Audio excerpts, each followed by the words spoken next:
భరత్ గారు ఒక నిమిషం తాడు శ్రీనివాస్ గారు చెప్పండి.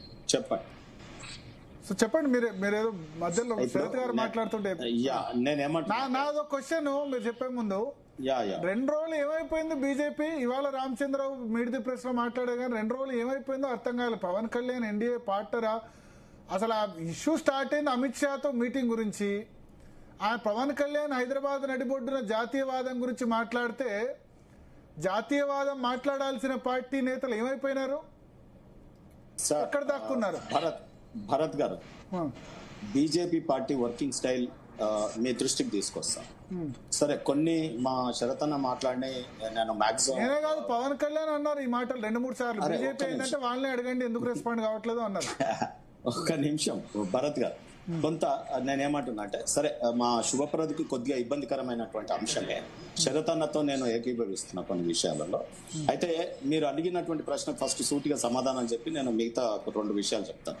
ఈ రోజు మీరు అన్నటువంటిది సైలెంట్ గా ఉన్నారు. మేము అన్నాం 1 ఓటు 2 రాష్ట్రాలు అన్నాం, ఒక 3 రాష్ట్రాలు అక్కడ చేసినాం. ఏ లొల్లి లేదు అక్కడ. ఈ రోజు వరకు హాయిగా ఉన్నాయి ఆ చిన్న రాష్ట్రాలన్నీ కూడా. మాది చిన్న రాష్ట్రాలు, డీసెంట్రలైజేషన్. మేము ఆ విధానంకి పార్టీ అడాప్ట్ చేసుకుంది ఒక విషయాన్ని. చేసుకున్నటువంటి దాని మీద మా పార్టీ ఏ ప్రాంతం ఎంపీ అయినా ఏ ప్రాంతం నాయకులైనా దానికి ఒబే అయి ఉన్నారు, ఏది ఇష్టం ఉన్నా లేకపోయినా. నేనేమంటున్నా, మీరు వెంకయ్యనాయుడు గారి పేరు తీసినారు. వారు ఈ పార్టీలో ఉండి జయేంద్ర మూవ్మెంట్ నడిపినా గానీ పార్టీ తీసుకున్న రాష్ట్రం ఒక ఓటు 2 రాష్ట్రాలకు అనుకూలంగా ఉన్నారు. సుష్మా స్వరాజ్ గారు బాహాటంగా మేము మద్దతు ఇస్తాం, మీకు దమ్ముంటే బిల్లు ఆమెని మనం చెప్పినాం. ఆమె విగ్రహాల గురించి ఇక్కడ ఎవరు మాట్లాడరు. చిన్నమ్మ లాంటి సంబోధన చేసి ప్రజల ఆదరణ పొందిన ఆమె విగ్రహాల గురించి ఇక్కడ మాట్లాడరు. ఎక్కడ ఆమె పేరు పెట్టరు, దేనికి పెట్టరు.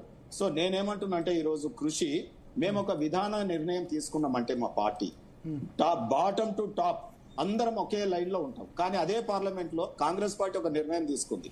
కానీ ఆంధ్ర ఎంపీలు ఒకవైపు, తెలంగాణ ఎంపీలు ఒకవైపు, ఇక కారంపొడి కళ్ళలో చల్లుకునే దాకా పోయిరండి, పెప్పర్ స్ప్రేల దాకా పోయారు. ఒక్క నిమిషం,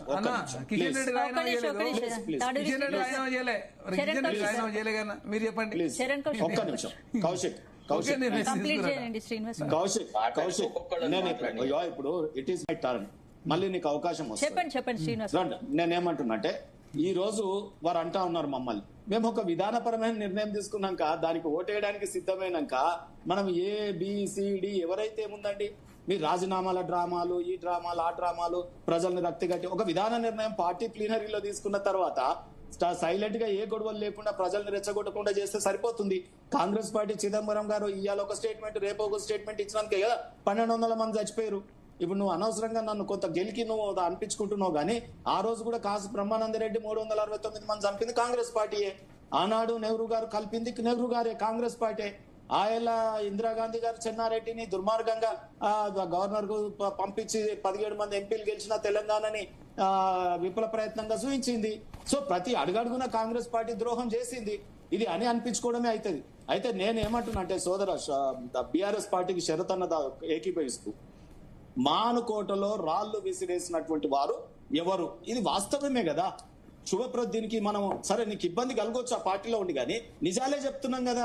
మరి ఆయనకి ఈ రోజు ఎక్కడున్నది స్థానం? ఈ శుభప్రద్ పటేల్ గానీ లేకపోతే ఉద్యమకారులు గానీ ఎక్కడున్నారు? ఒక్క నిమిషం శుభప్రద్, నేనేమంటున్నా అన్నాడు ఆ రోజు తెలంగాణ ఉద్యమంలో మొదట్లో ఒక స్టూల్ తెలంగాణ కోటలో కూడా ఆంధ్ర మంత్రులా అని తుమ్మల నాగేశ్వరరావు గారిని, మండవ వెంకటేశ్వరరావు గారిని పేర్లు పెట్టి సంబోధించినాం. వాళ్ళు ఎక్కడున్నారు? బీఆర్ఎస్ పార్టీ వచ్చినాక ఆయన ఇంటికి పోయి కావలించుకొని నీ నిజామాబాద్ కూతుర్ని గెలిపించుకోవడానికి పోయి తుమ్మల నాగేశ్వరరావు ఓకే గానీ మండా వెంకటేశ్వరరావుకి ఏ పదవి ఇవ్వలేదు, జస్ట్ వాడుకున్నారు అంతే. మండా వెంకటేశ్వరరావు పదవి ఎక్కడిచ్చారు? పదవి కాదండి, మండా వెంకటేశ్వరరావు ఎప్పుడు సరే నిజామాబాద్, ఆయన ఏం ఆంధ్ర ఒరిజిన్ కాదు, పుట్టింది నిజామాబాదే కదా. ఆయన తెలంగాణకు అవుట్ రైట్ గా ఉన్నారు. భరత్ గారు, మీరు తెలంగాణ ఉద్యమకారుడు, సీనియర్ జర్నలిస్ట్, మాతో పాటు ఢిల్లీలో నేను అనేది మీరు తుమ్మల నాగేశ్వరరావును మండా వెంకటేశ్వరరావు ఒకటే ఘాట కట్టొద్దు అంటున్నా, ఒకటే ఘాట కట్టొద్దు అంటారా? ఒక్క నిమిషం నేను ఎందుకు చెప్తున్నది అంటే ఆ రోజు ఓట్ల కోసం ఆయన ఇంటికి పోయి కౌలించుకున్నావు కదా, వాళ్ళ రాజకీయాలు అవసరం కదా అంటున్నా నేను. ఇక్కడ మీరు మొత్తం కంప్లీట్ చేయండి, నన్ను కంక్లూడ్ చేస్తే మీకు మీనింగ్ వస్తుంది. నేను ఎందుకంటే మీరు మీలాంటి జర్నలిస్ట్ ఉన్నప్పుడు మేము నిజాలే మాట్లాడతాం కొద్దిగా. ఏంటంటే మండా వెంకటేశ్వరరావు అని వాళ్ళిద్దరు ఒకటే గాట కట్టొద్దు అంటారు.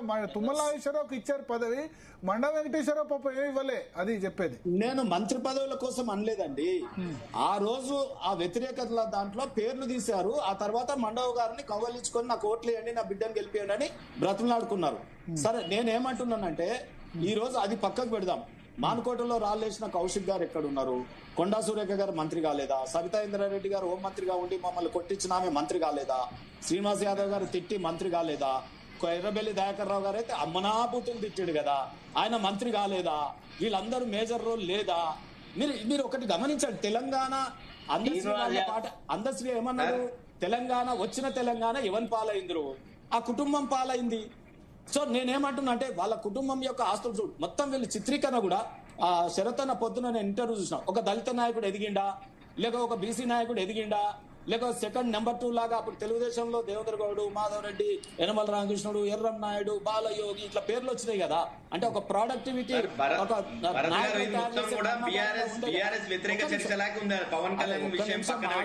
శుభప్రద్ గారు నేను కాకినాడ తీర్మానం ఏం చంద్రబాబుకి మోకరిల్లి చంద్రబాబుకు మోకరిల్లి ఇవ్వలేమని చెప్పు. ఒక్క నిమిషం శుభప్రద్ నేను వస్తున్నా అక్కడికే. ఇంకొక ఇన్సిడెంట్ మొన్న మీ సూర్య తేజస్వి సూర్య మాటలకు సమాధానం చెప్పు. శుభప్రద్ గారు చెప్తా, అవి కూడా చెప్తా. మోడీ గారు అన్నటువంటి మాటలకు సమాధానం చెప్పండి. ఇవన్నీ వినాలంటే నీకు కొద్దిగా ఓపిక ఉంది. నేను చెప్పిన దాంట్లో అబద్ధాలు చెప్తా అంటున్నా. శుభప్రద్ గారు మన ఇద్దరం దోస్తులే. నేను చెప్పాలంటే నువ్వు వినాలంటే క్లాక్ టవర్ కాడికి వచ్చి చెవుల జీబులు తీసేటోళ్ళు ఉంటారు, 10 రూపాయలు ఇస్తే ఆడ చూయించుకున్నాక వినగలుగుతావేమో. ఒక్క నిమిషం ఆగండి, అందుకే అడుగుతున్నాం. మరి ఒక్క నిమిషం మీరు పూలు పెట్టకండి, మీ పూలు ఎవరు పెట్టుకోనికే సిద్ధంగా లేం సార్. తెలంగాణ ప్రజలు చూసింది సార్, మీ పువ్వును చూసిర్రు. చెప్పండి, తీర్మానం పువ్వు పెట్టి చూసినాం. ఒక్క నిమిషం శుభప్రద్ ప్లీజ్. ఒక ఓటు 2 రాష్ట్రాలు పోయినాయి సార్. శుభప్రద్ నేను నీకు ఉపయోగపడే నీలాంటి యువకులకు ఈ దేశంలో రాజకీయ నాయకులకు ఎదగడానికి ఉపయోగపడే చర్చ చేస్తున్నా. నేనేమంటున్నంటే ఇది ఏమో పెద్ద భావి భారత నాయకులను అందించే కర్మాగారం ఏం కాదు బీఆర్ఎస్ పార్టీ. దొంగల్ని తయారు చేసే కర్మాగారం, దోపిడీదారులను తయారు చేసే కర్మాగారం. రెండోది నేనేమంటున్నా, ఒక్క నిమిషం సార్, నేను ఒకటి అడుగుతా, సూటిగా సమాధానం చెప్పు. జగన్ గారు సమైక్యాంధ్ర ప్లే కార్డులు పట్టుకున్నాడు పార్లమెంట్ లో, కానీ అదే కాళేశ్వరం ఇనాగ్రేషన్ కి ముఖ్య అతిథిగా పిలిచినావు. తెలంగాణ ఈ ఉద్యమకారులు ఏమన్నా పిలిచి నువ్వు ఓపెన్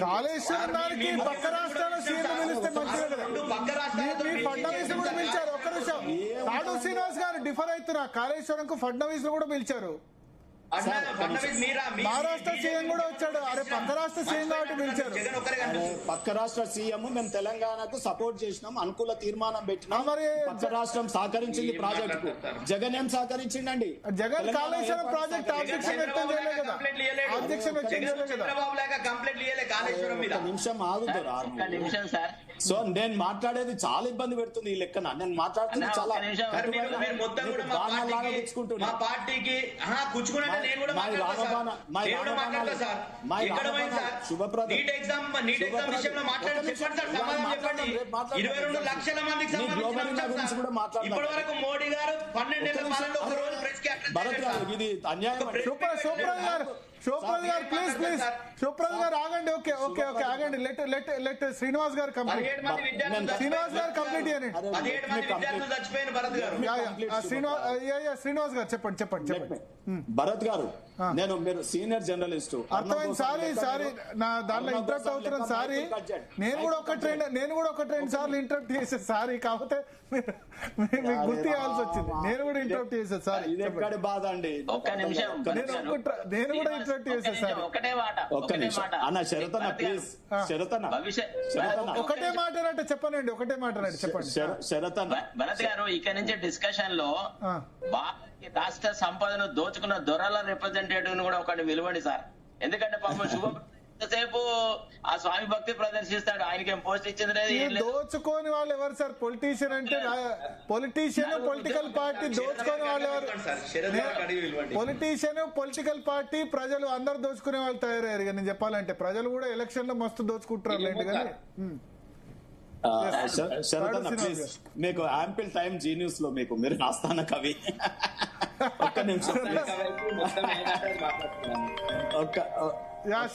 చెప్పండి చెప్పండి చెప్పండి. ఎస్ అబ్బాయి సౌండ్ అన్న అన్న మీ కాదు. అయితే భరత్ గారు, నేను చేస్తున్న చర్చ గంభీర చర్చ. నేను జగన్ వారి విషయం తెచ్చినాను. ఈయన అమరావతికి పోయి కావలించుకున్నది, రోజా దగ్గరికి పోయి రొయ్యల కూర తిన్నది, ఇవన్నీ కూడా అప్పుడు ఏం కాదు. అప్పుడు ఆంధ్ర తెలంగాణ ఏం ఉండదు. ఈ రోజు నేను ఏం చెప్తున్నట్టే, భౌగోళికంగా తెలంగాణ రాష్ట్రం విడిపోయిందండి. విడిపోయిన తర్వాత ఎవ్వరు ఏం చేయజాలరు. తెలంగాణ ప్రజలు ఎడ్డోళ్ళు కాదు, గుడ్డోళ్ళు కాదు, చైతన్యవంతమైనటువంటి గడ్డ. ఇక్కడ ఎవరు తెలంగాణకు అన్యాయం చేసినారు, ఎవరు చెడు చేసినారు, ఎవరు మంచి చేసినారు తేల్చేస్తారు. వాళ్ళ లెక్కలు పకడ్బందీగా తేల్చేస్తారు. ఈవెన్ చరిత్రలో ఒక ప్రాంతీయ పార్టీ తెలంగాణ రాష్ట్రాన్ని నేనే తెచ్చినా అని చెప్పుకున్నటువంటి పార్టీకి జీరోలో కూడా పార్లమెంట్ లో రిప్రజెంటేషన్ లేకుండా కూడా చేయగలిగారు. తెలంగాణ ప్రజలకే సాధ్యం అది. సో ఇస్తే అఖండ మెజార్టీ కూడా ఇచ్చిరు, 2 టర్ములు కూడా ఇచ్చిరు. సో వాళ్ళకి తెలుసండి ఎవరిని ఎప్పుడు ఎట్లా ఏ రకంగా అనేది. నేనేమంటున్నా అంటే లాస్ట్ కు భరత్ గారు ఇంకొక నరేటివ్ నేను తీసుకొద్దామంత, మీ డిబేట్ నేను ఫాలో అవుతాను కాబట్టి రెగ్యులర్ గా. అందులో భరత్ గారు, మన తెలంగాణ కోసం 3 నెలలు ఢిల్లీలో పడుకున్న వాళ్ళం ఇద్దరు. నేను ఏమంటున్నంటే ఇవాళ ఒక్కటే చెప్తా ఉన్నాను, ఆ రోజు కూడా భారతదేశము అనేక రాజుల యొక్క సమాహారం. దానివల్ల ఏమైంది, మొఘళ్ళు ఇన్వేడ్ ఈజీగా అయిపోయింది. మొఘళ్ళు మన మీద దండయాత్రకు వచ్చినారు, రాజులై కూర్చున్నారు. అనేకమైనటువంటి మనం తెలుసు భారతదేశం ఏ రకంగా హిందూ దేశం, ఏకైక దేశం మన మొత్తం ప్రపంచంలో ఉంటే ఇలా ఏ రకంగా మొఘళ్ళు మన గుళ్ళు గుల్లగొట్టి ఏ రకంగా మనం పరిపాలన చేసారో చూసినాం. ఆ తర్వాత కూడా బ్రిటిష్ వాళ్ళు కూడా అందరికి ఒక రాష్ట్రానికి ఇంకో రాష్ట్రానికి తగవులు పెట్టి, రాజులకు తగవులు పెట్టి వాళ్ళు బిజినెస్ పేరుతో వచ్చి ఏ రకంగా రాజ్యం వెళ్ళినారో మనం చూసినాం. ఈ రకంగా రాష్ట్రాలుగా విడిపోతే, కొట్లాడుకుంటే మళ్ళీ ఇంకొకసారి ఈ దేశం మీద వేరే వాళ్లకు కన్ను పడదా? ఈ రకంగా తర్వాత వేరే దేశాల యొక్క కుట్రలు కానీ, ఈ డీప్ స్టేట్ కుట్రలనో లేకపోతే ఇంకోటనో మొదలు కావా? ఈ సోకాల్డ్ మనకి ఇప్పుడు మొన్నటి దాకా రైటిస్ట్ లెఫ్టిస్ట్ అంటారు, కానీ నేషనలిస్ట్ ఈ రోజు నేషనలిస్ట్ భావాలతో అనేక మంది ప్రజలు, భారతదేశం ఇప్పుడిప్పుడే జాతీయ భావాలతో ముందుకు పోతా ఉంది. దేశం ఒక్కటిగా పోతాను. నేను ఒక ప్రశ్న ఇస్తా భరత్ గారు, నేను కంప్లీట్ మా శరతన్న కూడా యాక్సెప్ట్ చేస్తాడు. ఉత్తరప్రదేశ్ లో లేదా మన కాశ్మీర్ లో మన హిందువుల మీద ఒక దాడి జరిగిందండి. మనకు బాధ అయిందా లేదా? తెలంగాణ వాళ్ళకి అయిందా లేదా? మీరు చెప్పండి. అక్కడ ఆంధ్ర వాళ్ళకి అయిందా లేదా చెప్పండి. అప్పుడు మనం ప్రాంతాలుగా రాష్ట్రాలుగా విభజిపోయిన మా గాళ్ళకి అయింది. మన పహల్గామ్ ఇన్సిడెంట్ కదా మీరు చెప్పేది? నేను ఏమంటున్నా అంటే భారతదేశం జాతీయ భావాలు, స్టాంపేడ్ గానీ లేదైనా ఇంకేదైనా కావచ్చు. నేను ఏమంటున్నా, ఇవాళ వీళ్ళు మాట్లాడేటప్పుడు కాంగ్రెస్ గానీ వీళ్ళు గానీ సౌత్ ఇండియా, బీఆర్ఎస్ కూడా అంటది ప్రాంతీయ పార్టీ అయినా, south India north India, south ఇండియాని చిన్న చూపు చూస్తున్నారు అని అంటారు. లేకపోతే ఇప్పుడు తెలంగాణ ఆంధ్ర అంటారు. లేకపోతే మద్రాసు పోయినప్పుడు భాష కోసం నల్లంగిలు వేసుకొని తిరిగిరు మన స్టాలిన్ గానీ కనిమొలి గానీ వీళ్ళందరూ. కానీ ఇవాళ ఏం చేసిరు అక్కడ ప్రజలు, ఆ రాష్ట్ర ప్రజలు? మరి ఇవాళ ఏ పార్టీని గెలిపించారు? సో నేనేమంటున్నా అంటే ఈ రోజు అరే మా పార్టీ అని కాదు, ఇడా ఎంతసేపు మీకు మీ పార్టీ మీ రాజకీయం దేశం సార్. ఈ రోజు ఎంతసేపు పార్టీలు రాజకీయాలు. శుభప్రద్ గారు, నేను నీకు ఒక్కటే చెప్తున్నా, రాసి పెట్టుకో, ఇది డైరీలో రాసిపెట్టుకో. మీరు పింక్ డైరీ రాసి పెట్టుకో అంటారు కదా. నేను నూనొంగు మీసాల శుభప్రద్ పటేల్ కూడా రేపు నాలాగా తెల్లెంటుకలు వచ్చినా నువ్వు ఏమి చేయరు. బీఆర్ఎస్ లో పోలిట్ బ్యూరో లేని పార్టీ ఈ దేశంలో బీఆర్ఎస్ పార్టీ. ఈ దేశంలో కార్యవర్గం లేని పార్టీ బీఆర్ఎస్ పార్టీ. ఈ దేశంలో వర్కింగ్ ప్రెసిడెంట్ అరే ఒక్క నిమిషం సార్, మా పార్టీ నేను నుంచి పోయి మా పార్టీలోనే ఉన్నారు సార్. మా పార్టీలోనే కార్పొరేషన్ చైర్మన్ ఇచ్చారు సార్ మీకు. అరే మీ పార్టీలో సార్ నేషనల్ బీసీ కమిషన్ తీసుకోండి సార్, పదవి తీసుకోండి సార్. మీరు ఇంతగానో నోరు దించుకొని బీజేపీ గురించి మాట్లాడుతారు, విషం కక్కుతారు బీఆర్ఎస్ మీద. ఇది నేర్పించారు పదవులు, విషం కక్కుతున్నారు సార్ మీరు. దేశం కోసం పనిచేయాలని ఏం ప్రాబ్లం ఏంటంటే సార్, ఇప్పుడు మాతో నుండి మా దగ్గర నుండి పోయినటువంటి వాళ్ళు, మీలాంటి వాళ్ళు. నెక్స్ట్ టాపిక్ క్లోజ్ చేద్దాం. ఈ టాపిక్ నెక్స్ట్ టాపిక్ ఉంది. ఒకసారి సంపత్ నాయక్ గారికి